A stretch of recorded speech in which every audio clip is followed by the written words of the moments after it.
Sé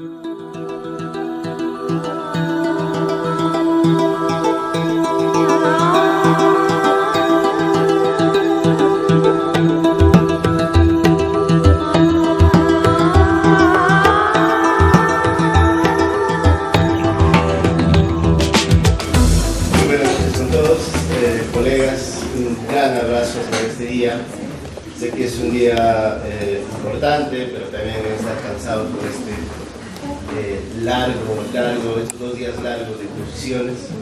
Y sin embargo, es importante tener presente que somos ya una profesión que se ha instalado en la sociedad y se ha instalado en los procedimientos. Se me ha pedido, en este caso sí, exclusivamente que toque este tema, a diferencia de que se ha salido un nuevo reglamento hace muy poco, un nuevo reglamento de intervenciones arqueológicas, nos ha traído algunas cuestiones que es importante definir y aclarar, qué es lo que voy a tratar de hacer. Sin embargo, mi trabajo en el cual estoy participando ahora en la dirección, que es en certificaciones, me hace mucho conversar con ustedes. A ver, siguiente por favor. Vamos yendo un poco a la historia de por qué se están dando estos cambios. La Ley 28296, nuestra Ley General de Patrimonio Cultural de la Nación, se estableció en el año 2005 y dentro de ellos existía un artículo, el artículo 22, que decía que todo proyecto de inversión pública o todo proyecto de infraestructura y servicio que se realice debe tener la autorización del Ministerio de la obra, ¿no? Que era completamente diferente a los planes de monitoreo, los PEAs, los PIAs. En ese sentido, pero decía un término que era simpático, decía, previo a esta ejecución debería tener la autorización del Ministerio de Cultura. Esto fue un problema en los primeros años del 2000, porque previo a esto no había autorizaciones, o como no estaba especificado la norma, no se autorizaba, o se autorizaba después de 1 año, 2 años y todo eso. En ese sentido, en el año 2014 se modifica este artículo, quitándole el término previo y estableciendo el artículo 22.2, donde nos dice todas las obras, porque el Estado necesitaba mover economía, dice todas las obras van a pasar, las que están en edificaciones, que estén contempladas dentro de la Ley 29090, la Ley de Regulación de Habilitaciones Urbanas y Edificaciones, deben pasar por nuestros delegados. El Ministerio de Cultura va a poner delegados ad hoc en cada municipalidad y ellos son los que van a calificar y aprobar estas edificaciones, estas obras. Con eso se dio la prioridad. ¿No? Siguiente, por favor. Siguiente, lo sigue pasando. Esta ley, la 29090, la Ley de Edificaciones, básicamente está manejado por arquitectos, ingenieros que establecen las comisiones técnicas. Y ahora teníamos que entender en el Ministerio de Cultura de qué se trataba. Entonces, en el 2007 se estableció esta ley, tiene por objeto establecer la regulación jurídica para la obtención de habilitaciones urbanas y edificaciones en áreas urbanas. Siguiente, por favor. ¿Okay? Y es de aplicación obligatoria a nivel nacional. Este tiene una reglamentación y un tubo que ha sido modificado en el año 2019. Y se aplica para estos casos, para construcciones de edificaciones nuevas, ampliación, remodelación, refacción, acondicionamiento, puesta en valor histórico monumental y cercado. Todos estos están contemplados dentro de la 29090. ¿Quiénes las aprueban? Una comisión que establece las municipalidades, en las cuales antes de esta comisión los delegados ad hoc del Ministerio de Cultura, que son arquitectos y arqueólogos, califican dentro de lo que maneja el Ministerio de Cultura. Con esa opinión favorable pasa a la Comisión Técnica de la Municipalidad y luego se emite la licencia de edificación. La licencia de edificación. Pero esta licencia de edificación también tiene modalidades. Hay 4 maneras de que te den licencias de edificación. Siguiente, por favor.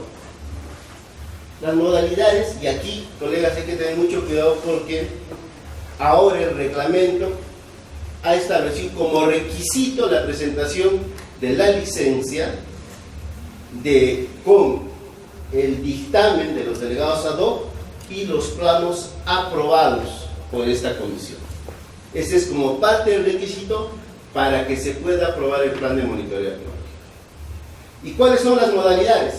Ok, existen 4 modalidades en la ley 29090. La modalidad A y la modalidad B, que tienen rangos que no necesitan pasar por comisión técnica, pero que claramente establecen en sus articulados, dice, la modalidad A no corresponde calificar en esta modalidad si es que esté involucrado algún bien integrante del patrimonio cultural de la nación. Por lo tanto, si estamos en área declarada, en área urbana declarada, Valle Sagrado, Centro Histórico del Cusco, San Sebastián, San Clemente, que sean áreas declaradas por bienes integrantes posteriores al prehispánico, no pueden calificar en modalidad A ni en modalidad.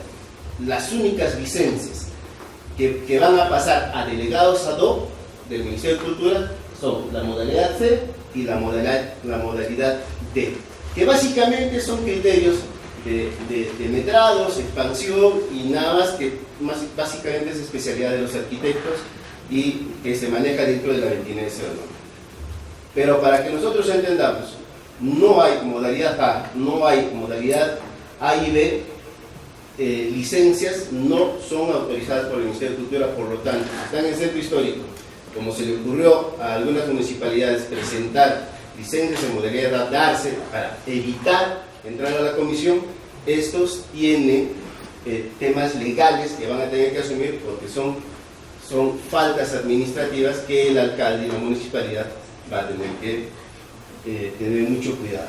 Ya se piden actos de nulidad y pasa a un tema legal, ¿no? Siguiente.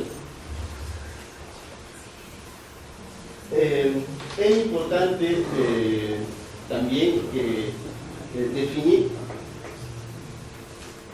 que dentro de la ley de la 28293 no existe regularización, y este reglamento de intervenciones arqueológicas también lo establece. No hay autorización en vías de regularización, salvo lo establecido en el decreto legislativo 1255 que se generó en el año 2016 y tiene una vigencia para todas las construcciones, y estamos hablando netamente de edificación, para las construcciones que han sido edificadas hasta antes del 31 de diciembre del 2020, pueden ser regularizadas ante el Ministerio de Cultura y ante la municipalidad, pero en casos, siguiente por favor, en casos de que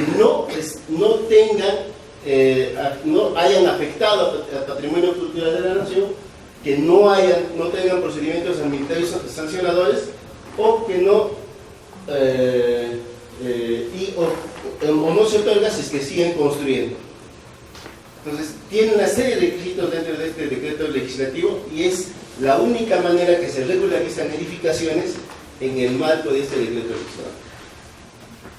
Siguiente.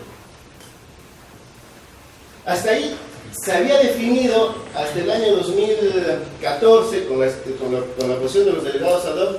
En 2018 se generó su reglamentación de cada delegado ad hoc para que funcione, pero solamente era en temas de edificaciones y habilitaciones urbanas, y quedaban aspectos vacíos que no se podían aprobar. ¿Qué no se podían aprobar? ¿Qué no podía aprobar o qué no puede aprobar los delegados ad hoc? Espacios públicos, plazas, calles, no podía delegar. Entonces, hasta ahí hubo un vacío en la norma.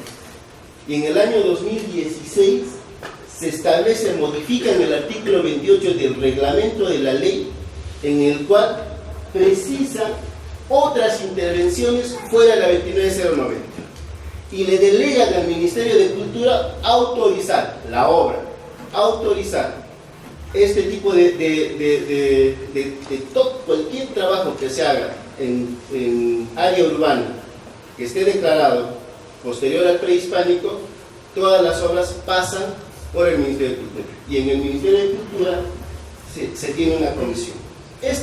Este decreto supremo 01 del 2016 ha sido modificado en el año 2020 con el decreto supremo 07, donde se ha especificado la reglamentación. Ustedes bajan y tienen ahí cada paso que tienen que presentar: los planos, en qué escalas, las memorias descriptivas, las características, todo está especificado. Así que eso se nos ha otorgado ya. Y en el año 2019 pero en el año 2021 se ha generalizado y se ha obtenido un artículo, en el cual nos designa cuánto de vigencia tiene una autorización sectorial. ¿Quién autoriza? Esta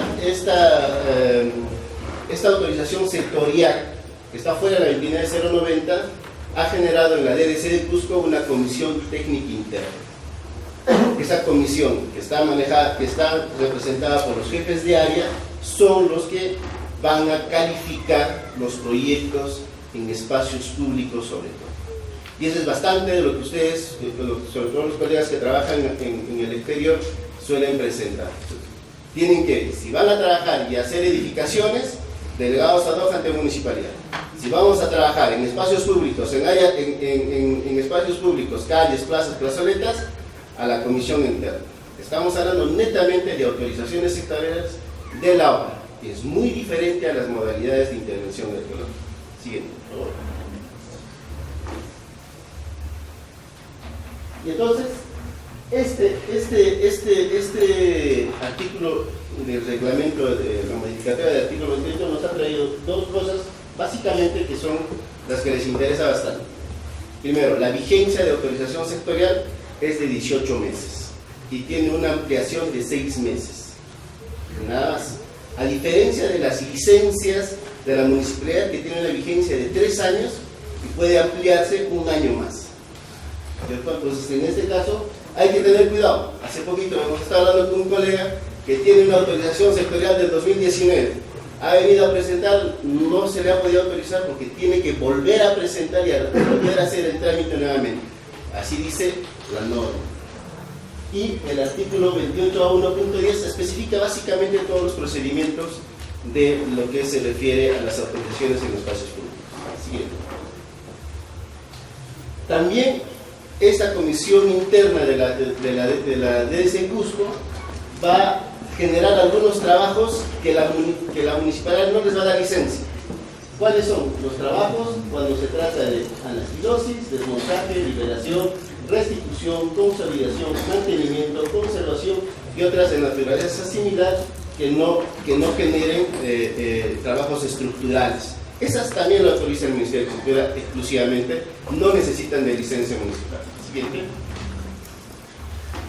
Y obviamente las intervenciones de emergencia en bienes declarados, ¿no?, que también las autoriza el Ministerio de Cultura y ya no la municipalidad. Siguiente. Hasta ahí ya se había cubierto el tema de edificaciones por delegados ad hoc, el tema de espacios públicos y algunas obras pequeñas por el Ministerio de Cultura, pero no teníamos la manera de autorizar en sitios prehispánicos. Y como sabemos, en el Cusco, todas nuestras áreas declaradas son áreas extensas, caso Vilcabamba, caso Machu Picchu, Ollantaytambo, el Valle Sagrado. No había. Y este nuevo reglamento, en sus generalidades, nos puso el numeral 1.7 del artículo 1, que nos dice que todos los proyectos de inversión pública, privada o IOA que se planifiquen realizar en un bien prehispánico debe tener la opinión favorable de la DGPA de Lima, de la Dirección General de Patrimonio Arqueológico de la sede central. Opinión favorable previo a la tramitación de cualquier modalidad de intervención arqueológica. O sea, antes del PEA, antes del PMA, antes del PIA, si vas a hacer cualquier trabajo de inversión pública o privada o IOA en estos sectores que sean áreas declaradas prehispánicas, tiene que pasar por la opinión favorable de la DGPA. Es un tema complicado.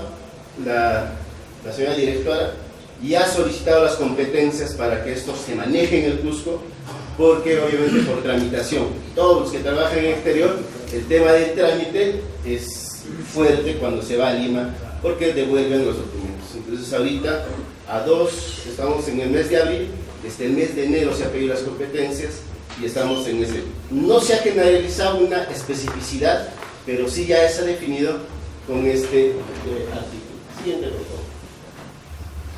Entonces, con ese 1.7 ya se cierra todo el círculo de espacios en áreas declaradas donde el Ministerio de Cultura y las municipalidades van a autorizar.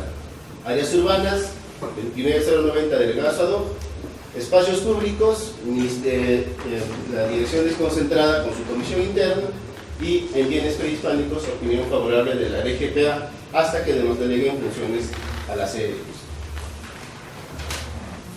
Nos ha traído algunos aspectos simpáticos en su generalidad.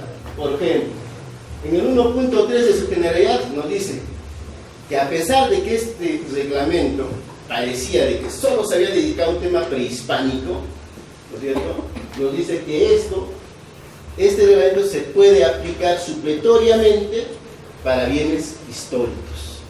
Entonces, por ahí también vamos a entrar a aquello que se había perdido en el anterior reglamento, el artículo 6, ¿no?, donde establecía los bienes arqueológicos, los bienes históricos, los bienes mixtos.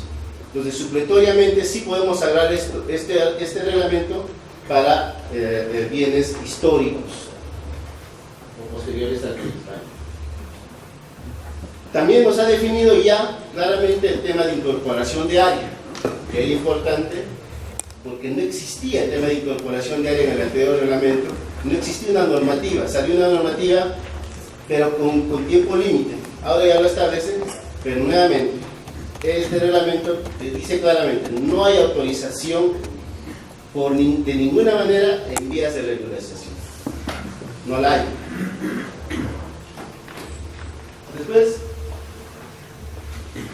y eso es lo que nos dice en el 1.6, en ningún caso se autoriza ejecución de intervenciones arqueológicas en vías de regularización. Y también nos establece algo simpático. En la 1.2 se nos dice: las ordenanzas, resoluciones y cualquier otro acto resolutivo de las entidades de gobiernos locales o municipales y regionales, cuando se trate de bienes culturales, eso tiene que tener previo una autorización del Ministerio de Cultura. O sea que sus planes maestros, sus planes de desarrollo urbano, sus planes de desarrollo metropolitano, que involucren bienes integrantes del patrimonio cultural, prehispánicos o posteriores a prehispánicos, tienen que pasar por una opinión favorable del Ministerio de Cultura. Siguiente. El tema de infraestructura preexistente. El tema legal que se establecía ya se establece de mejor manera, pero nos han detallado algo. Te dice: la infraestructura preexistente es aquella edificación o instalación que se establece de manera permanente, ¿cierto? No lo que ha habido hace tiempo, sino que se establece de manera permanente. Y dentro de eso hay que tener cuidado. Y se verifica, además se analiza en la inspección técnica la infraestructura preexistente del área donde voy a hacer mi ejecución de obra. No lo que está a 10 metros, ni a 20 metros, ni más allácito, sino ahí, en el área donde... Si no hay infraestructura preexistente en ese espacio, la modalidad cambia. Y aquí ha pasado un problema. En el reglamento anterior se establecía, como una de las excepciones del SIDA, el área urbana consolidada. Y entonces, en áreas donde no había infraestructura preexistente, en áreas urbanas, ¿qué se daba? Podíamos aprobar planes de monitoreo arqueológico. Ahora no.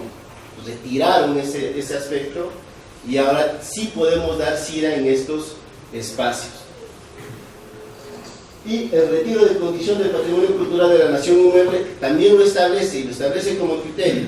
Y esto es importante para los casos, sobre todo de minas, en las cuales hemos tenido algunos problemas. Cuando se hace un rescate arqueológico, generalmente sobre pretexto de esto, han liberado elementos estructurales y sale una resolución. El problema es de que el área donde habían retirado, habían hecho este rescate arqueológico, seguía declarado. Y cuando pedían un SIDA, le decían: no va tu SIDA. ¿Por qué? Porque estás en área declarada.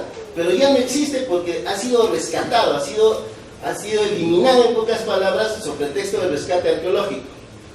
Ahora, lo que tienen que hacer, pues, si hacen el rescate arqueológico y ya no hay evidencia, se ha perdido la evidencia arqueológica, tienen que solicitar el retiro de condición de patrimonio cultural de nutrición y inmuebles prehispánicos. Siguiente, por favor. Básicamente, para hacerlo un poco más rápido porque están muy cansados, el tema de los planes de monitoreo arqueológico, que es lo que la coordinación de certificaciones califica, ¿no? Planes de monitoreo y certificados de inexistencia de restos arqueológicos. Siguiente. Es algo importante e interesante que este reglamento lo ha puesto no en su generalidad del plan de monitoreo, pero sí en el específico. Y nos dice que ya no solo es para remoción de tierra los planes de monitoreo. Esto no se está usando mucho a mis amigos arquitectos, ¿no? Que además se dice que implique remoción de tierra del suelo subsuelo en áreas materias de integración o la ejecución de los proyectos destinados a la implementación de infraestructura relacionada a la puesta en valor. Entonces ya no va a haber pretexto de que ya no hay remoción de tierra y hay que despedir al arqueólogo. Tiene que quedarse el arqueólogo porque en temas de puesta en valor el arqueólogo tiene que continuar con su monitoreo cuando se trata de infraestructuras relacionadas a la puesta en valor. Siguiente. Perdón. Okay. Los planes de monitoreo arqueológico derivan de 5 cosas o de 6. Pero para que les autoricemos un plan de monitoreo arqueológico, dice el reglamento, tiene que tener o tiene que nacer de un proyecto de investigación arqueológica, de un proyecto de evaluación arqueológica, de un proyecto de rescate arqueológico, de SIRA o de infraestructura preexistente, o de área subacuática, dentro de su espacio de la zona intermareal. ¿Cuál es la zona intermareal? La zona intermareal es la crecida del agua y el bajo en temas temporales. Ese espacio es la zona intermareal y eso se califica como área subacuática. Pero este reglamento nos ha dado una sorpresa de que ahora lo subacuático tiene que tener una opinión favorable del INAH. Ya no como antes, que solo lo autorizábamos por ser subacuáticos. Ok, ha cambiado la posición. Antes eran 10 días hábiles para autorizarte y tenía silencio administrativo positivo. Ahora es 20 días hábiles para la autorización y es silencio negativo. ¿Por qué ha generado esto?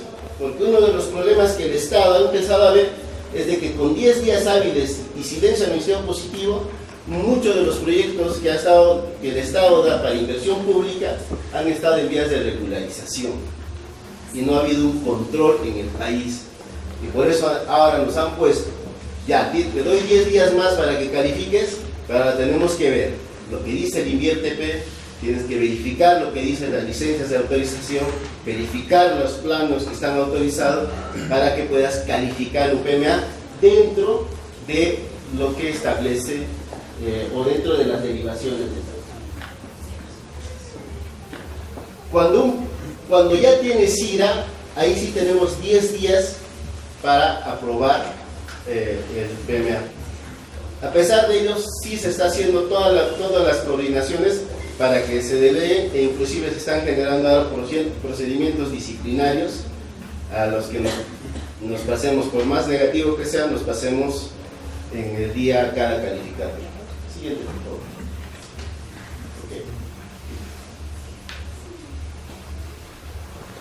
Okay. Es importante establecer de que por la extensión de trazo, colegas, este reglamento te dice, si es más trazo o si vas a ejecutar en varios tramos a la vez, tienes que tener un residente o más, y eso es de exigencia ahora. Nos hablan de los planes de mitigación y este 27.6 es interesante, algo que también se va a implementar y se está pidiendo opinión. Dice que los planes de monitoreo son de implementación obligatoria y le da al Ministerio de Cultura la competencia para disponer la paralización de obra, cosa que no se daba antes. Antes te recomendaban, ahora están dándole la competencia, pero esto todavía no se ha regulado en un procedimiento. siguiente, por favor, y nos habla justamente de las opiniones favorables de lo subacuático que les he dicho. Si en área subacuática van a pedir un PEAC, tienen que pedir una autorización favorable o una opinión favorable de la DGPA del mundo. Y nos establecen esto ya como un requisito para aprobarte un PMA, que no lo había antes, y ahora sí, te establece. Tienes que presentar la copia siempre de la resolución o la licencia de edificación emitidas por la municipalidad y sus planos respectivos y obviamente el dictamen. Y lo establecido en la autorización sectorial enmarcadas en el artículo 22 del reglamento. Lo que habíamos hablado antes, lo que dice el artículo 28, autorizaciones sectoriales. Y si está en prehispánico, el 1.7 del reglamento. Siguiente, por favor. Los IRAS. Los IRAS se mantiene con el silencio administrativo positivo, esto sí, son los 20 días hábiles para aprobarles, pero le han quitado esa extensión ilimitada que antes uno podía solicitar. Y te dicen, tienes te apruebo SIRA para áreas hasta 30 hectáreas o hasta 20 kilómetros. Si excedes eso, tienes que pedir un proyecto de evaluación arqueológica. Si excede eso. Y ahora viene el tema de fraccionamiento. Porque ¿qué ha pasado? Lo que han estado haciendo es presentar 7 SIRAs o 5 SIRAs cortando hasta cortar el 20. ¿Qué han dicho? No, ahí hay fraccionamiento. Salvo sea por gestión, puede fraccionarse. Entonces, si excede esto, también. Siguiente, por favor. No procede. Y esto es importante un poco entender cuando no procede un SIRA. Básicamente, no procede en áreas arqueológicas declaradas Patrimonio Cultural de la Nación y con planos delimitados. En áreas arqueológicas que cuenten con planos delimitados aprobados. En áreas arqueológicas que cuenten con planos de delimitación registradas en el Ministerio de Cultura, elaboradas en el marco de intervenciones arqueológicas autorizadas por el Ministerio de Cultura y de las actividades funcionales de sus órganos de línea incorporados en el ciclo. Y aquí cerraron el tema de Valle Sagrado, que no tiene una delimitación declarada, que sí tiene una aprobación, pero que dentro de las competencias de sus áreas estableció una delimitación y está en el ciclo, en el sistema de integración de registros arqueológicos que de ahí pueden sacar. Entonces, con eso cerraron el círculo y establecieron que no solo son las declaradas, sino las aquellas que el Ministerio de Cultura las suba al ciclo. Y las revistas de patrimonio cultural y las áreas arqueológicas bajo determinación de la provisional. Uno de los problemas que teníamos, y eso es importante decir, la 28296, hasta antes de sus modificatorias de sus reglamentos, se utilizaba el tema de la presunción legal, ¿cierto? Pero esa presunción legal hubo muchos problemas en el Poder Judicial porque no se definía el tema. Entonces, ¿qué hicieron? Materializaron eso en un instrumento, y ese instrumento se llama las determinaciones provisionales. Provisionalmente se declara o se establece la protección de un bien por 2 años, ahora con la nueva norma por 2 años, con una ampliación de 2 años más. Si en esos 4 años no lo declara el Estado, pasa a no tener protección provisional. Esa es la protección provisional que se basó o que instrumentalizó el tema de la presunción legal. Siguiente. ¿Ok? Igual que el reglamento anterior, se exceptuaba, pero en esta vez ya no se exceptúa el SIRA. Dice, no es exigible en sitios donde tengan vías, PEAs, rescates, SIRAs, infraestructura preexistente, medios subacuáticos. No es exigible que me pida SIRA, pero si tú quieres, te las doy. Lo que no pasaba antes. Entonces ahora ya podemos dar SIRAs en áreas de infraestructura preexistente, en áreas que hayan tenido PEAs, en áreas que hayan tenido PIAs, o en áreas que hayan tenido ya otro SIRA, también podemos hacer. ¿Okay? Obviamente siempre y cuando no esté afectado o no haya evidencia arqueológica. Siguiente, por favor. ¿Okay? no se piden vías de regularización. Básicamente en este reglamento nos están a cada rato diciendo nada, no se da ninguna aprobación en vías de regularización. No está sujeto a plazos de caducidad, como si era un certificado. Siguiente, por favor. Y básicamente se establecen 3 maneras de dar improcedencia a las que no proceden. Cuando no respondes o no respondes a las observaciones, se te deniega, y cuando hay evidencia cultural que esté afectando, se te desestima el rescate o el certificado. De manera tan rápida he tratado de hacer esto. Cualquier cosa, estamos en el Ministerio de Cultura para cualquier coordinación, consulta que hagan. Siempre están bienvenidos, colegas, porque esto todavía es un tema en el cual vamos a tener que mucho centrarnos. Muchísimas gracias.